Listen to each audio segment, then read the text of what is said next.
परमात्मा और किसान। एक बार एक किसान परमात्मा से बड़ा नाराज हो गया। कभी बाढ़ आ जाए, कभी सूखा पड़ जाए, कभी धूप बहुत तेज हो जाए तो कभी ओले पड़ जाए। हर बार कुछ न कुछ कारण से उसकी फसल खराब हो जाए।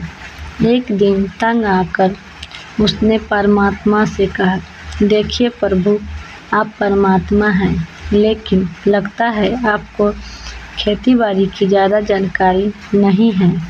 एक प्रार्थना है कि एक साल मुझे मौका दीजिए, जैसा मैं चाहूँ वैसा मौसम हो, फिर आप देखना मैं कैसे अन्न के भंडार भर दूँगा। परमात्मा मुस्कुराए और कहा, ठीक है, जैसा तुम कहोगे वैसा ही मौसम दूँगा, मैं दखल नहीं दूँगा। किसान ने गेहूं की फसल बोई। जब धूप चाहिए तब धूप मिली, जब पानी तब पानी, तेज धूप, ओले, बाढ़, आंधी तो उसने आने ही नहीं दी। समय के साथ फसल बढ़ी और किसान की खुशी भी, क्योंकि ऐसी फसल तो आज तक नहीं हुई थी।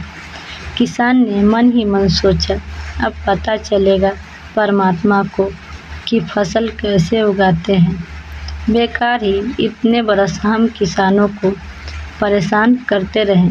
फसल काटने का समय भी आया।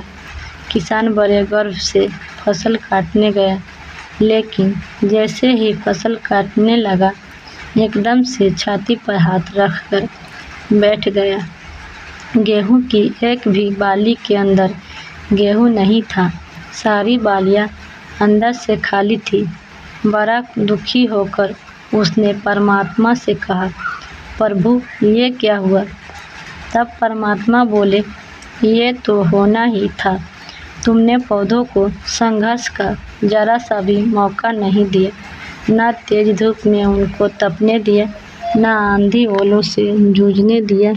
उनको किसी प्रकार की चुनौती का एहसास जरा भी नहीं होने दिया। इसलिए सब पौधे खोखले रह गए। जब आंधी आती है, तेज बारिश होती है, ओले गिरते हैं, तब पौधा अपने बल से ही खड़ा रहता है। वो अपना अस्तित्व बचाने का संघर्ष करता है और इस संघर्ष से जो बल पैदा होता है वही उसे शक्ति देता है, ऊर्जा देता है, उसकी जीवत्ता को उभारता है।